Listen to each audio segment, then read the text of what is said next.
acompaña. Invitamos a hacer uso de la palabra al señor Pablo Toto Seman.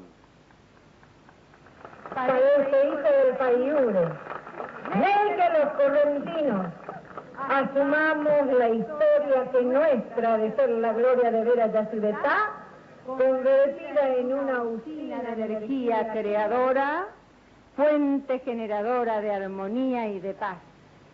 Neike, que es subsecretario chamamecero. Bueno, yo tendría que empezar formalmente este discurso, probablemente para estar a tono con nuestro amigo intendente, pero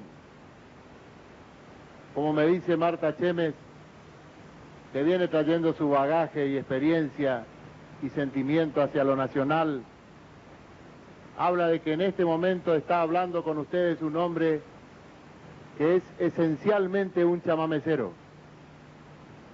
Y a partir de ahí puede vivenciar las demás expresiones de sus hermanos y de sus amigos.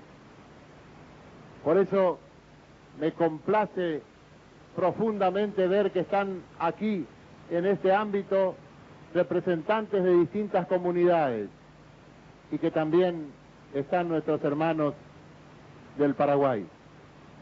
Porque este ya no es un tiempo en el que podamos seguir hablando de ellos y de nosotros, sino que debemos definitivamente insertarnos en esa actitud del nosotros, como dije recién.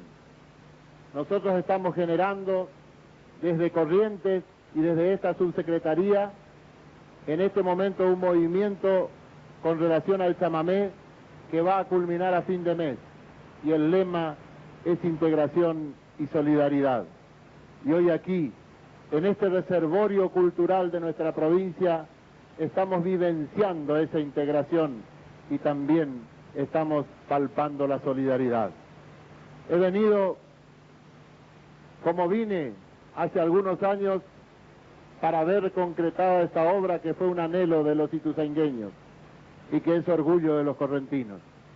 Vengo a cumplir simplemente con la obligación, como delegado del gobernador, de la provincia, de los gobernantes, de estar junto a su pueblo en las manifestaciones que tienen que ver con su corazón, con su raíz, con sus más puras tradiciones culturales. Y vengo a expresar también mi deseo, que ustedes me van a permitir que termine con la expresión que usara alguna vez el país Julián Cini, que va a venir a ocupar este escenario pronto, dentro de un instante, y que dice en el final, en esa propuesta importante del provinciano de Cerrado, que hay que volver a ser latinoamericanos, hay que tratar de ser universal, pero en base a seguir siendo argentinos, ese hombre nacido y crecido en la tierra del pan. Él sabrá unir trabajo y alegría, justicia con amor, verdad con libertad. Él sabrá convivir, vivir con otros, hacer el bien común, ganar la paz. Mientras tanto, que suene una acordeona y se escuche en el aire un zapucay, porque estalle el amor para que nazca el hombre, ese argentino Aiqueva, el hombre nacional.